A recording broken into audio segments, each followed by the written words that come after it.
So, not long after Walt Whitman published Leaves of Grass, the first edition, in 1855, a work that he self published, did the type, did the printing. After the publication, which Whitman sent to Ralph Waldo Emerson, Whitman received this letter, the most famous letter easily in all of American literature. The great Emerson, 1855, well established as the leading man of letters in America. The great Emerson wrote to this Walt Whitman, about whom he knew nothing, about whom the world at large knew very little. He wrote, "I am not blind to the worth of the wonderful gift of Leaves of Grass. I find it the most extraordinary piece of wit and wisdom that America has yet contributed. I am very happy in reading it, as great power makes us happy. It meets the demand I am always making of what seemed a sterile and stingy nature, as if too much handiwork or too much lymph in the temperament were making our Western wits fat and mean. I give you joy of your free and brave thoughts. I have great joy in it. I find incomparable things said incomparably well, as they must be. I find the courage of treatment which so delights us, and which large perception only can inspire. I greet you at the beginning of a great career, which yet must have had a long foreground somewhere for such a start. I rubbed my eyes a little to see if this sunbeam were no illusion, but the solid sense of the book is a sober certainty. It has the best merits, namely, of fortifying and encouraging." Mind blowing. Now, what did Whitman do?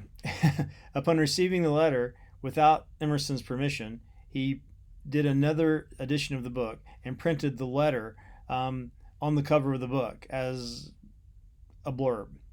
Emerson was not very happy about this. So I read this letter, first of all, to show the obvious, that Emerson did indeed see Whitman as the poet that he had been looking for. He did indeed see Whitman as the poet that he described in his essay of 1844, The Poet, where he said, "I look in vain for the poet I describe. Well, no more. Here he is, Walt Whitman." But I think what's more interesting than this wonderful moment of literary lineage is Whitman, without Emerson's permission, printing the letters of blurb for his book. Unlike Emerson, Whitman was a great showman. He was used to the rough and tumble world of New York journalism, where corruption and hyperbole and sensationalism, luridness, all that goes into successful urban journalism, all that was just par for the course. Whitman lived and moved in that environment. So for him to use this letter to further his career, he would not have thought twice about it. That's the kind of practice he would have undertaken as a New York journalist. Whitman, we must know, in 1855 with Leaves of Grass, was a poet who valued, as he said in the preface to Leaves of Grass, candor. This is a poet who tries to talk as honestly as possible about bodies and what bodies do. The aroma of the armpit is finer than the scent of all prayer, he says. This is a poet who wanted to be honest about his body. He wanted to be honest about sex. And in this way, he really pushed poetry into areas where it had not gone before, in particular the erotic. But a contradiction in Whitman is that there is the candor, but also there's this sense of artifice, the construction of a self. And it's quite clear that in 1855, Whitman, in publishing his famous work, was trying to construct a persona that would be worthy of the poem, a persona that was not necessarily Walt Whitman at all. So I'm going to show you something. Here is the famous title page for the 1855 Leaves of Grass. Now you can find this image on the internet fairly easily. This is the image I'm referring to. Notice there is no author listed, so we don't know who wrote Leaves of Grass. All we see is this man. Who is this man? We don't know, but we can tell something about this persona based on how he looks. He has no tie on, which suggests he's working class. He has his shirt unbuttoned, which suggests he's relaxed and casual, not formal, not stiff. He has his head tilted cockily to one side, his hat tilted as well, suggesting a kind of rebellious attitude, a kind of arrogant attitude. We see the hand on the hip, furthermore, suggesting a stance of strength, sort of devil may care fellow.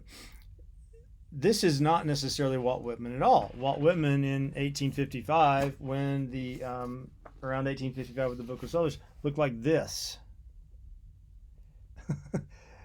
I know, he's 36 years old. Whitman turned prematurely gray and looked much older than he was from a young age. He got the moniker the Good Gray Poet, as if he were some kind of old man when he wasn't that old at all. So what we want to pay attention to in Leaves of Grass is this tension between candor and construction. I celebrate myself. What I assume, you shall assume. For every atom belongs to me as good belongs to you. This is the famous opening of the 1855 Leaves of Grass. He changes it a little bit in later editions.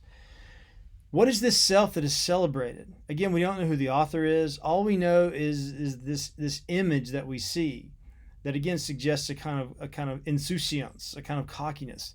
Wonder, well, is that a picture of the actual poet? Only by the time we get to about the middle of the poem do we see who wrote the poem, because the name shows up in the poem. I am Walt Whitman, one of the roughs, a cosmos, he says. Oh, Walt Whitman wrote the book. Well, who's Walt Whitman? At this point, Walt Whitman did not have major literary fame. He would have been known in the journalistic circles of the New York area, but beyond that, not so much. And even in that circle, he was known as a writer of either moralistic fiction or sensationalist fiction or gothic fiction, moralistic poetry, not a writer of much distinction, in other words. So, who wrote Leaves of Grass? That is the question that this poem is posing. Posing the like Ishmael poses in the Moby Dick to a certain extent, posing the problem of what is a self? Is a self candor? Is a self this kind of authentic kernel of idiosyncratic being that only I can articulate? Well, certainly that's what Emerson has suggested in Self-Reliance. Or is a self a construction? Is it an image, an ideal image, a hyperbolic image, an image that I make and try to live into? So we need to pay attention to this contradiction in Leaves of Grass, the Song of Myself, which is the main work of the first edition of Leaves of Grass. And other contradictions will accompany this one in Song of Myself, 1855, other editions too. The tension not only between candor and construction, but the tension between the individual and the collective. We see the poet constantly saying, I'm celebrating my particular being, but also he's celebrating the mass. He's celebrating all beings. So how can you both celebrate the collective and the individual at the same time? The two seem to be in tension with one another. Furthermore, this is very much a poem about potentiality, a poem about possibility, what can happen, hope, optimism. But at the same time, it's also a poem about facticity, the concrete, the now, the here, all those catalogs, this, here, now, the journalistic way of seeing, but then all those visions of transformation in the future there as well. Well, I think that's all I want to say on that subject.